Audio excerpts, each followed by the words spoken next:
Hi, this is Beebee, my dog Ruby. He came back, huh? Did you come back? Yeah? Oh, I'm sorry, I left your harness on, didn't I? We'll take that off before we go to bed. This is Hustle Cat. That's all I got. We're getting to the end. Almost. I think we've probably got like another handful of episodes left. I think even the cats know something's up because they all swarm me. I've got two on my lap and the others pile around me. It's soothing to hear them and feel their little paws stretch out at me. I hope it's helping them too. I feel a hand gently brush hair from my face. I don't need to open my eyes to know it's Mason. I sigh and wiggle further down into the couch. Oh, she doesn't sit. Instead, she kisses my forehead and I hear her step back to the door. Back to her vigil. I shoot awake when I hear the door fly open. Is that Nate? Did he come through the front door? Hold on. I accidentally turned the volume way up. Okay. Can witches come in uninvited, or is that vampires? Oh, it's Finley again. She bounces the door against her hips since her hands are full of cat carrier. The fussy lump inside is unmistakable. The cat's meowing. She says, "Wow, you are so whiny. Hold your pants on, baby." We say, "Mochi, did you have any trouble? Is everything okay?" She says, "It's fine, though I had to lure him into the carrier with treats and he hated every moment of being in there." We say, "So same as always, that's good." She says, "How about it? Should I unleash the beast?" Cat meows. We say, "Yeah, Mochi, if you cause any trouble with the other cats, you're going right back in, got it?"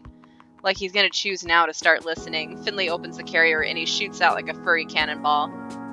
Then he stands there, dumbstruck. He's got his own troubles now and playing nice with the cafe cats, but at least he's here. That's one less thing Nate could use against me. I glance to the door and find Mason's strong back. Someone else he can't use against me. Mason's way too strong for him. Maybe this time she'll make him run off for good. If he even tries it, maybe he's already scared off. I can't help but smile. Maybe when this is all over, she can teach me how to box. I wouldn't. I wouldn't. I see movement in front of the cafe. Is it? No, there's too many people for it to be Nate. Anyway, I'd know that hat anywhere. It's Reese and Landry, already back with Graves, or what used to be Graves.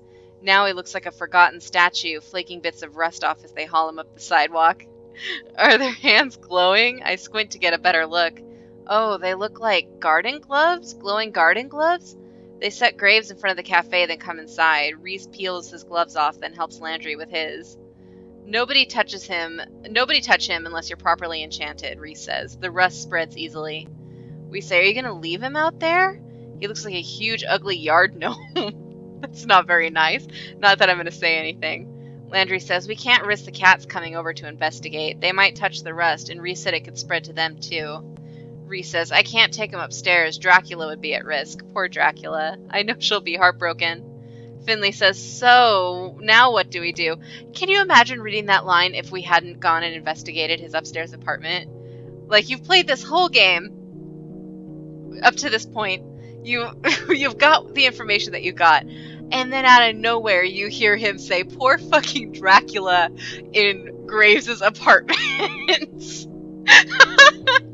We say, "We get ready. Who here knows a thing or two about magic?" I mean, I know the two of us have learned a thing or two, although we're hardly experts. I guess we'll do the rest so we can teach you, though. Reese says, "Speak for yourself. You can't teach me anything I don't already know." We say, "Wait, yeah, Reese, how do you know so much about this?" Reese says, "I've learned a thing or two in my time. I'm not assistant manager just because I'm good at accounting. It's because you're a bootlicker." He says, "I have no idea what kind of magic you've been learning, Avery, but I won't let you steal the spotlight. I'll beat him." We say, "You again." Again? Reese? My dear, my love, my friend, if you're so good at magic, what the fuck?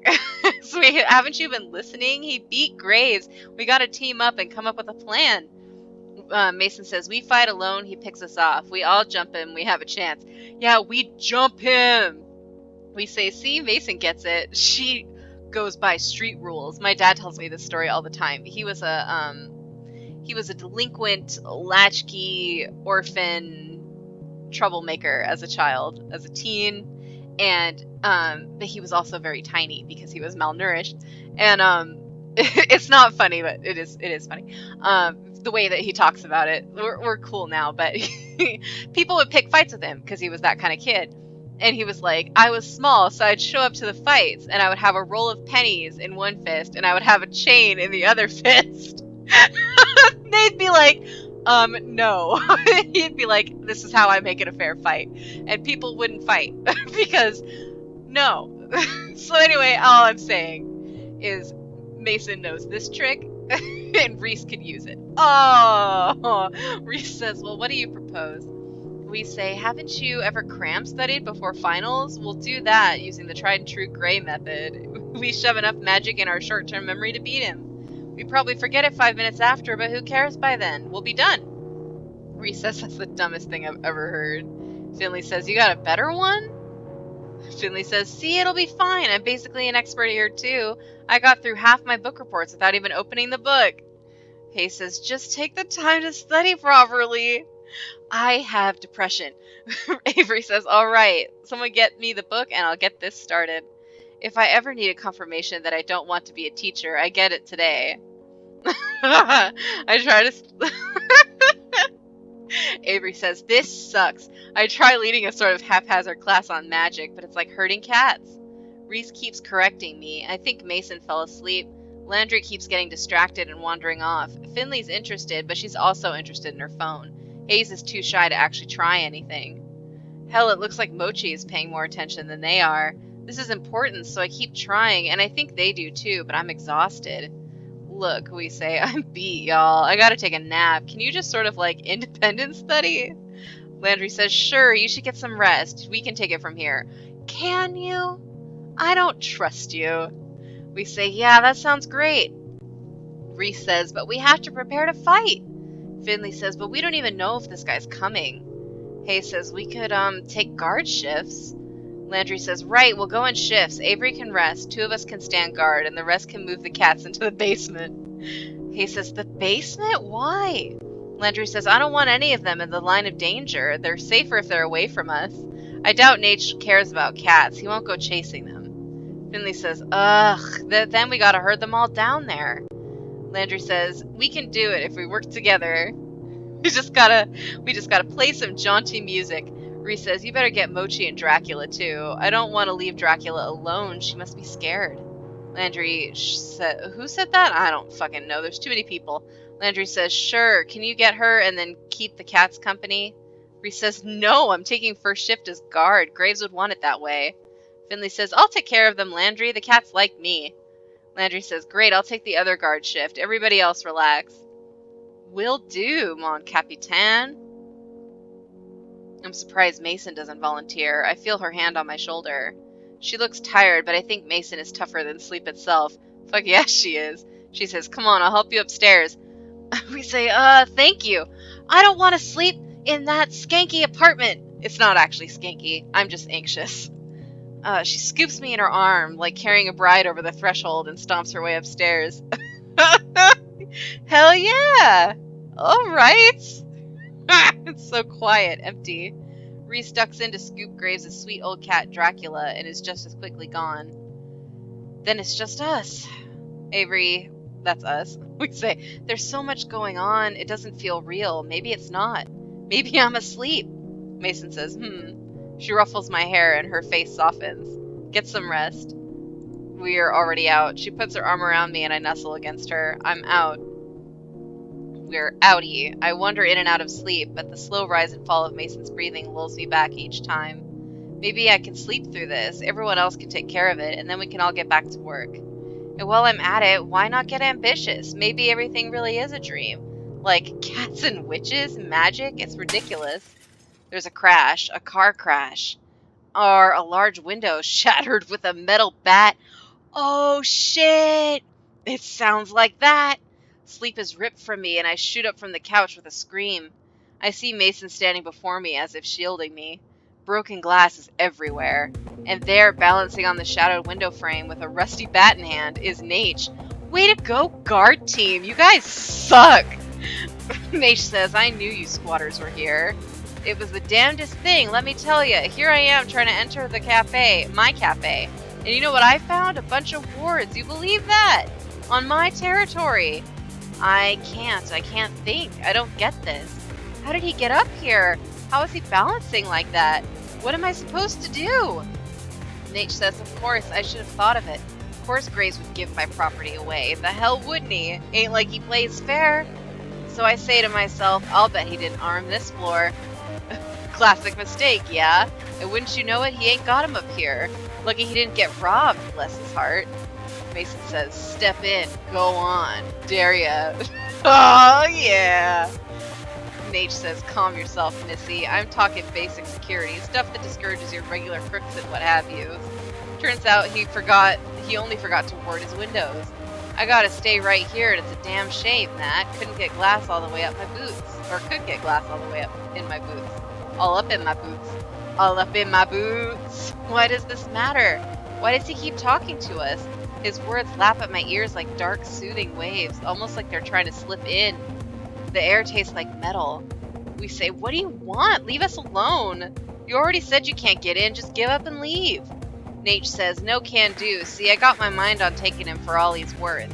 And once I'm all set, well, I ain't gonna spoil it for ya.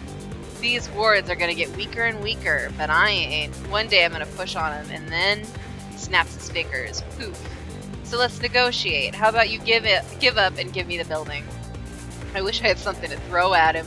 I've never been angry at Graves for keeping such a clean apartment. I can't make any magic like this. Gotta think fast. I can't beat this guy with skill alone. We'll have to get crafty. I grab Mason's sleeve. When she looks at me, I lean in and murmur in her ear, Mason, I need trash. What? For my magic. My magic only works on trash. God bless. Do you remember, I hope you do, at the very, very beginning when they said, I just seem to attract trash? It's 'cause they're a trash witch! It's very good! What the fuck? Mason says, what? My brain's going into overdrive. I feel the wheels turning, but I need more time to figure something out. If only I had a distraction. We say, just stall for me for a bit, okay? I gotta come up with something. She says, yeah, alright. Mason's got one mode of distraction, and it's intimidation. She walks up to Nate and gives him a solid push to the chest. He must be magically glued to the windowsill, because he doesn't budge. She leans closer, close enough that he has to feel her breath, and smiles. You, meet me out front. We'll settle this. No magic, no weapons, no nonsense. Just me and you and our fists. Nate laughs. You ain't got a clue, do you? I'm not here for fun.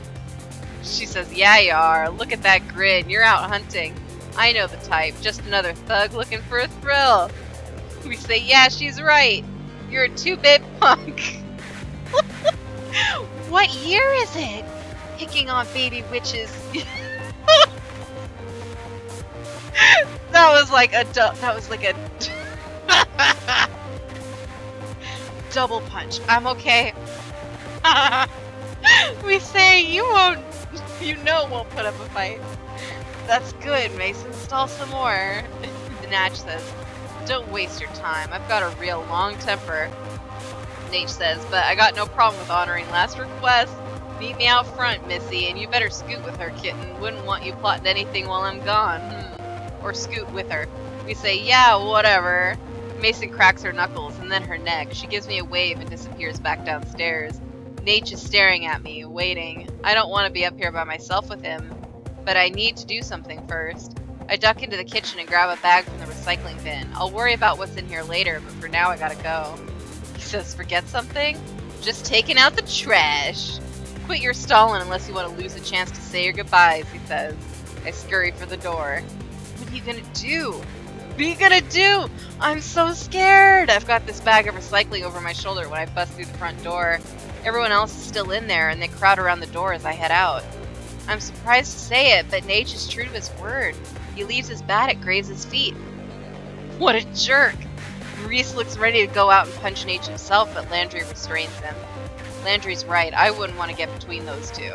They circle each other, snarling like dogs, goading each other.